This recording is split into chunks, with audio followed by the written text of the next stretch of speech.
हरे कृष्ण कृष्ण कृष्ण हरे हरे हरे राम राम राम हरे हरे।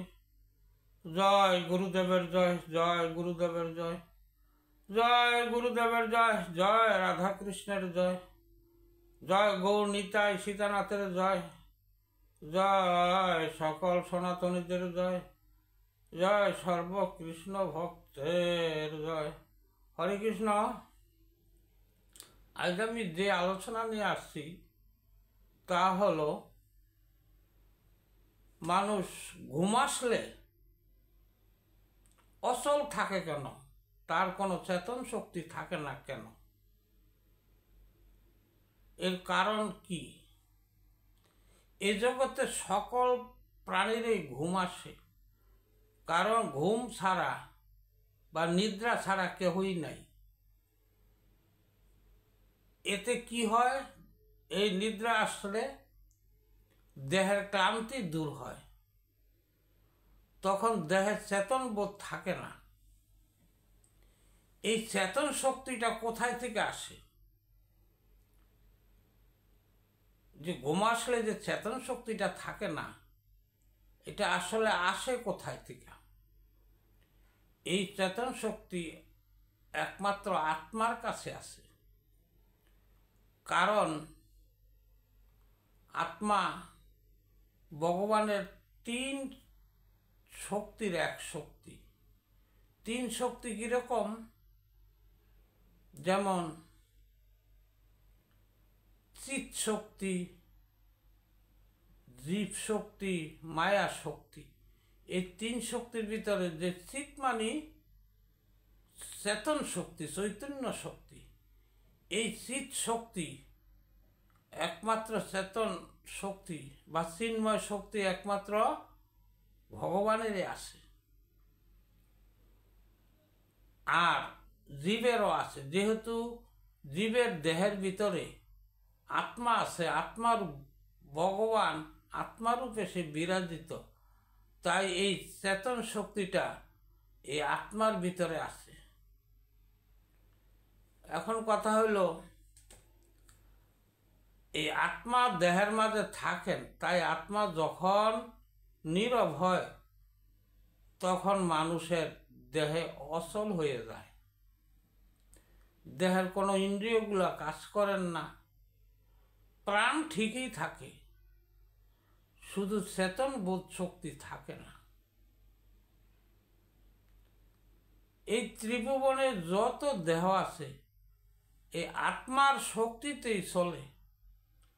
आत्मा देह থেকে চলে গেলে দেহের কোনো अस्तित्व থাকে না, देह ও ইন্দ্রিয় অচল হয়ে যায়। যখনই ঘুম আসে তখন মানুষ तार ओई चेतन शक्ति बा आत्मा जे आछे से आत्मा नीरवे थाके। जखन आत्मा नीरवे थाके तखने এই দেহের কোনো চলন শক্তি থাকে না, তাই সে কোনো ইন্দ্রিয়গুলো কাজ করেন না। তিনি কিন্তু জীবিত ঠিকই আছে, মৃত না, তবু তার সেই চেতন বোধ শক্তি জাগ্রত নাই। যদিও ওই দেহে आत्मा आलादा, किन्तु আমরা বলি পর आत्मा आलादा देह आलादा, किन्तु तबु एके अन्यके छाड़ा नय, कारण देहेर भितरे आत्मार बासस्थान, एर आत्मा और देह जड़ित,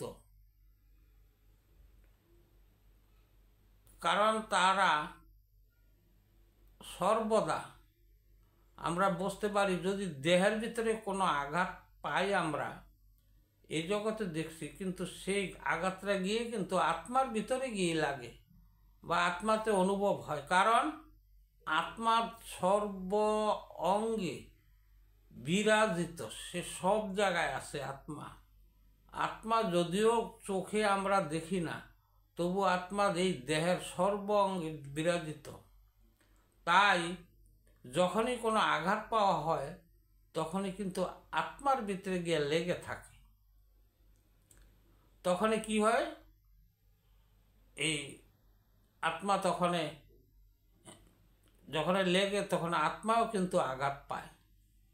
তো তদ্রূপ আমরা একটা কথা বলতে পারি, যেহেতু আত্মা ভগবান রূপে, তদ্রূপও কিন্তু যদি কোনো ভক্তের মনে আঘাত দেওয়া হয় তাহলে সে আঘাত ভগবান অনুভব করে, সে আঘাত গিয়ে ভগবানের উপরে সে আঘাত যায়। তাই যারা জ্ঞানী তারা কোনো ভক্তের উপরে কোনো আঘাত দেয় না, কারণ এই ভক্তের যে আরাধ্য যাই আছে, সে আরাধ্য বস্তু সে কিন্তু সহ্য করতে পারে না, তাই ভক্তকে আঘাত দেওয়া যায় না। তাই দেহের আঘাত পেলেও কিন্তু আমরা সেই যে আত্মারূপে ভগবান, তাই সে কিন্তু আঘাত পেয়ে থাকে। দেহ যদি অধিক ক্লান্ত হয় তখন আত্মা নীরব হয়ে যায়, কারণ জড়িত একের সাথে একক, তাই আত্মা নীরব হয়ে যায়, দেহে ক্লান্তির সৃষ্টি হয়, এরপরে কিন্তু ঘুমেরও সৃষ্টি হয়। যখন ক্লান্ত বোধ হয় তখন তার ঘুম এসে পড়ে, আর ঘুমের দ্বারা দেহ ও আত্মা বিশ্রাম হয়।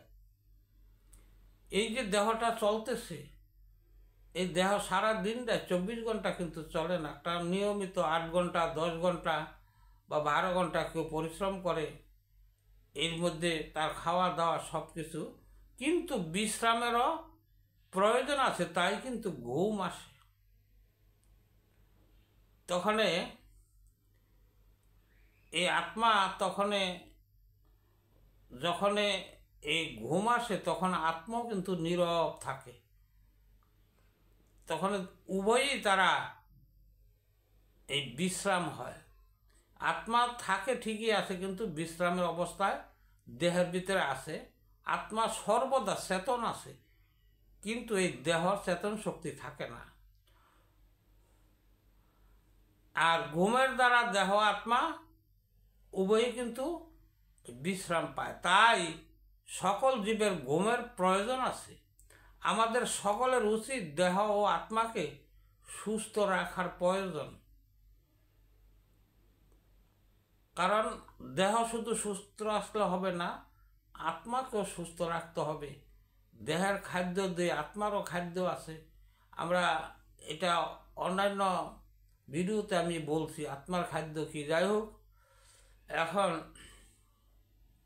আমার যে আলোচনা, আজকের আলোচনার বিষয়, ঘুম আসলে মানুষ অচল কেন।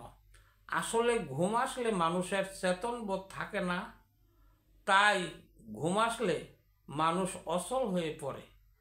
যাই হোক, সকল ভক্তের চরণে আমার প্রণতি জানাই। আমার আলোচনায় যদি কোনো ভুল ত্রুটি হয় আমাকে ক্ষমা দৃষ্টিতে দেখবেন, আর আপনাদের সকলের চরণে আমার মিনতি প্রণাম জানাই আমি আজ এখানে বিশ্রাম রাখলাম। আর যদি আপনাদের ভালো লাগে আমার এই চ্যানেলটা, আমার চ্যানেলের নাম প্রেম ভক্তির পথে, তো আপনারা সাবস্ক্রাইব করবেন এবং লাইক করবেন। জয় সকল কৃষ্ণ ভক্তের জয়, সকল ভক্তদের জয়, সকল সনাতনীদের জয়, জয় কৃষ্ণ ভক্তের জয়। হরে কৃষ্ণ কৃষ্ণ কৃষ্ণ হরে হরে, হরে রাম রাম রাম হরে হরে।